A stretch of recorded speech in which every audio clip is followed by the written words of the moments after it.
GPS system আমরা চালু করার নীতিগত সিদ্ধান্ত নিয়েছি। সব পাবলিক পরিবহনে, সব পরিবহনে জিপিএস থাকবে।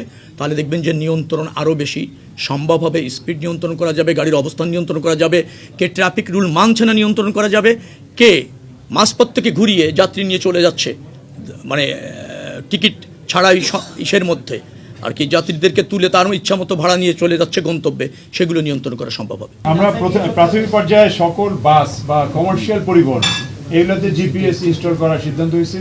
এই জিপিএস ইনস্টল করলে জিপিএস এর মাধ্যমে যারা ওভার স্পিড করবে 80 কিলোমিটার সে 60 কিলোমিটার এটার লিমিট, এর বাইরে যারা যারা যাবে তাদের প্রত্যেকের রেকর্ড ফুটেজ আসবে আমাদের, সেই অনুযায়ী ঘরে মামলার জরিমানা চলে যাবে যেই বাস বা যেই পরিবহন যেটা অমান্য করবে।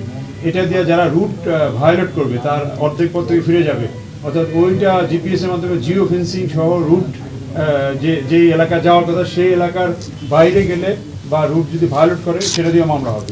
জিপিএস এর মাধ্যমে আমরা এটাও করতে পারবো যে আনফিট বাসগুলা রাস্তায় নেমেছে কিনা, মানে একটা বাসের ফিটনেস 2 বছর পর করতে হয়, ফিটনেস নিয়ে চালাতে হয়।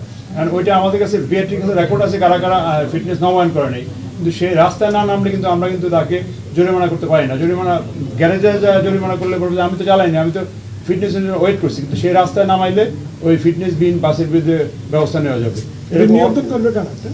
নিয়ন্ত্রণ বিআরটি সহ পুলিশ নিয়ন্ত্রণ করবে, জিপিএস এর যে কন্ট্রোল সফটওয়্যার এভাবে নিয়ন্ত্রণ করা হবে।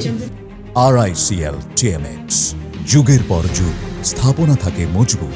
এবং এই ডিজিটাল সিস্টেমে অলরেডি আমরা ডিএমপি এবং highway police CC camera record, তারপর স্পিড ক্যামেরা রেকর্ড দিয়ে কিন্তু ডিজিটাল সিস্টেমে মামলা চলমান আছে। অতএব আস্তে আস্তে এটা শৃঙ্খলায় আসবে। এটা কি শুধু হাইওয়েতে চলবে?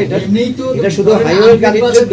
জিপিএস সকল গাড়ির জন্য। জিপিএস এ ধরেন একটা গাড়ি ঢাকার ভিতরে ঢোকার কথা না, সে গাবতলী পর্যন্ত থাকবে, সে চলে আসলো এখানে কলাবাগান পর্যন্ত বা এদিকে আরামবাগ পর্যন্ত, ওই গাড়ির বিরুদ্ধে মামলা হবে। আমাদের যে রাস্তায় জোর জবরদস্তি করে তাকে মামলা করি, রুট পারমিট নাই, ঢাকার ভিতরে প্রবেশ করছে না, ওই আমিন বাজার ক্রস করলেই তার বিরুদ্ধে মামলা হবে। তার রুটগুলো আমিন মধ্যে বাস্তবায়ন হবে, এইটা মানে শুরু হবে এবং বাস্তবায়ন শুরু হবে।